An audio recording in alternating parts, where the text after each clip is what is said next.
All right, so it's all dry now. I gave it about 15, more like 20 minutes, I guess, to dry. So this is gonna be the color pencil part.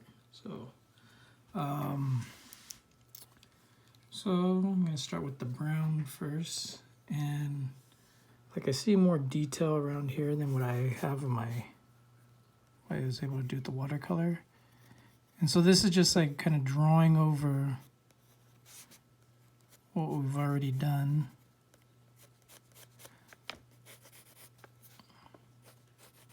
And I could use it to kind of pull things forward by having hard edges, right? Or I could, like, let's say this dark line right here, I want to push it back into the background more. I could just do like a soft tone over it. Right, so details and things in your or spaces or objects in your picture that you want to come forward. That's called pulling things forward. That's making edges harder, sharper. Spaces, like when you want to create space and you want to push things back, let them kind of follow the background. That's the push. So pull and push is important for this. Let's see, let me just see the shadow a little bit more.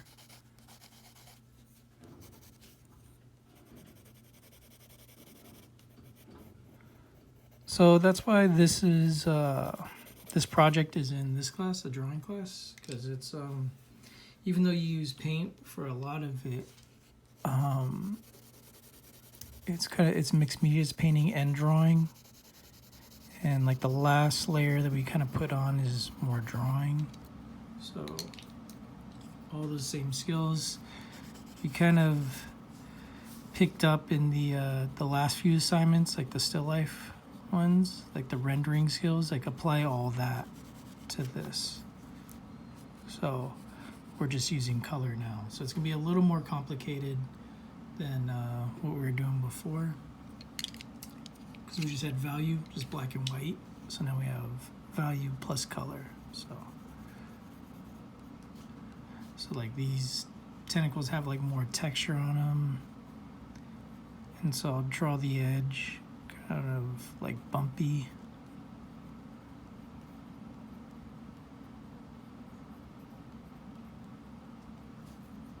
Right, and kind of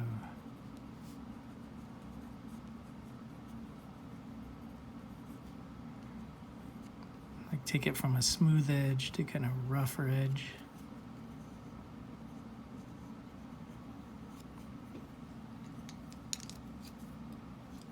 Use a green.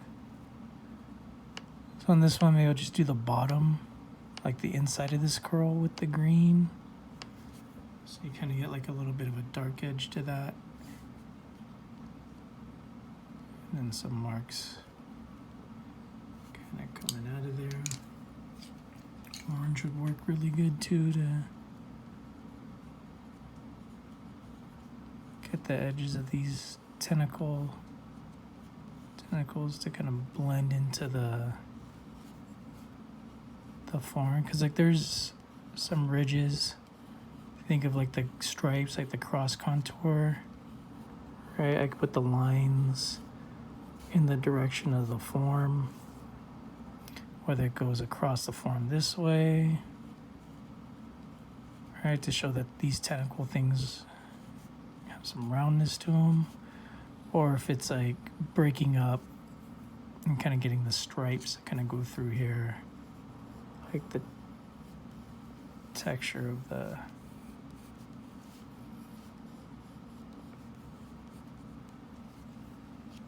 right, so I'm gonna kind of alternate between orange and brown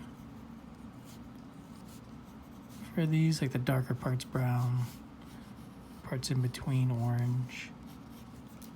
And then also I have a yellow, so that should show up differently on this, like on some of the lighter parts.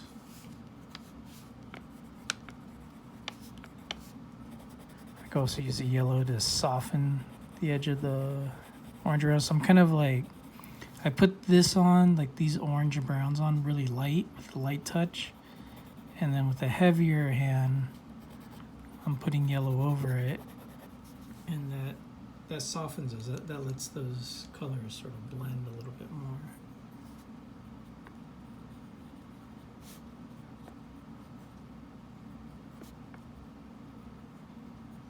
So it's about, I don't know, probably half and half. Like definitely more of this space is watercolor, like getting the form in and everything. Like in the beginning stages, that like more of the surface is covered with watercolor, like less of it is color pencil. But in terms of like what you spend more time on, like, you know, it could be half and half, or I could definitely see you doing a lot more with the color pencil over it, like because the details. Because you could, depending how you work, but I would think you could get the color of your object or your subject matter blocked in fairly quickly with the watercolor. And then like the details, that would really take a long time.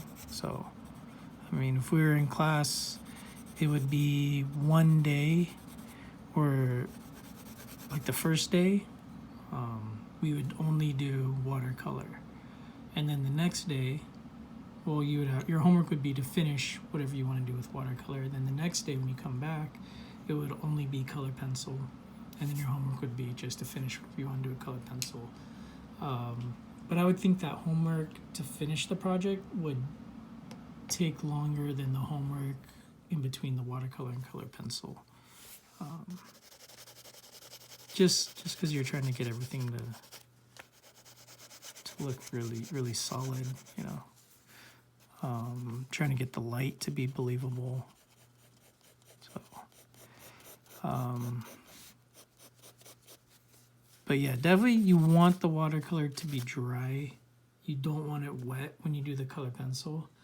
The pencil will tear up the paper if it's wet, but if it's dry, it's a mixed media paper, it could handle a lot. And you could go back and forth if you want. So if I see things in here, I'm like, well, I want more of like, say I want more orangey, like mine's like too yellow still, I would need more orangey. Rather than taking like the orange color pencil and going over this, I could do the orange watercolor, like thin it down and do a wash over it. And wherever I have the color pencil, it will resist.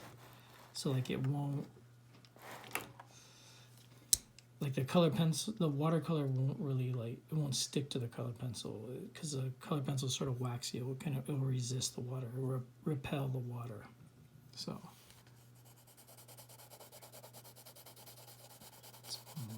here to kind of blend out the shadow, and kind of like that green in the shadow. So spread that out a little bit more.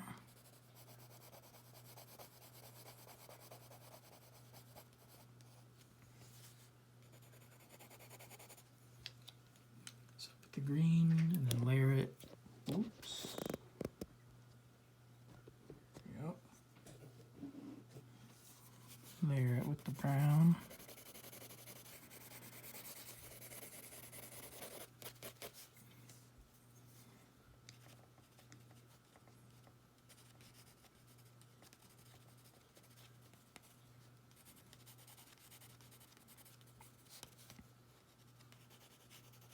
So I'll put some dots, some marks, some dimples to get sort of the texture on there.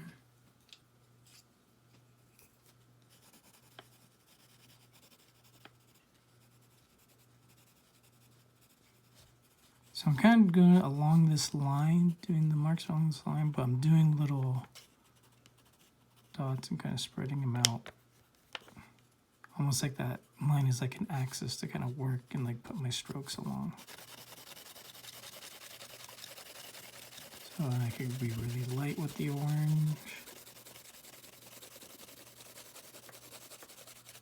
So see, I get kind of like a It's almost like putting a wash, but with the color pencil.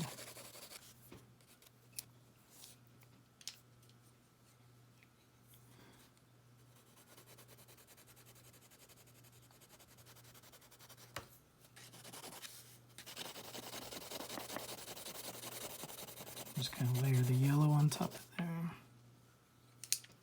All right. So let's see. Let's put some more watercolor on that. So I'll grab some orange over here. So you can see what I'm mixing.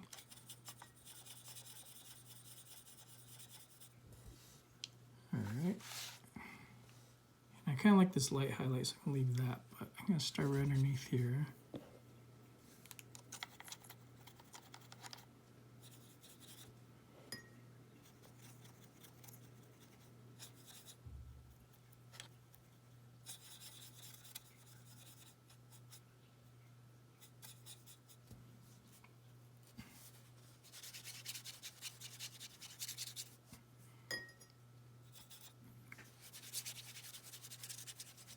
So if you do go back and forth between watercolor and the color pencil, make sure that you let your watercolor dry every time. So figure it's about a good 15-20 minutes, depending how much you do, but just to be safe, I would say around that time. Because you definitely don't want to now throw in colored pencils in any of the white areas, because like I said, that'll tear up the paper. So, yeah. All right, it's getting there.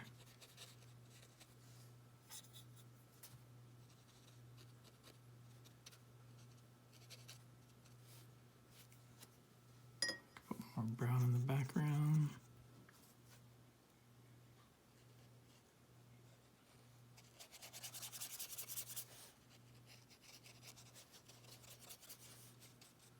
So at this point, it's pretty much just like tinting and shading what's already there. So they're lightening or darkening parts. Pull out some detail on this stem thing.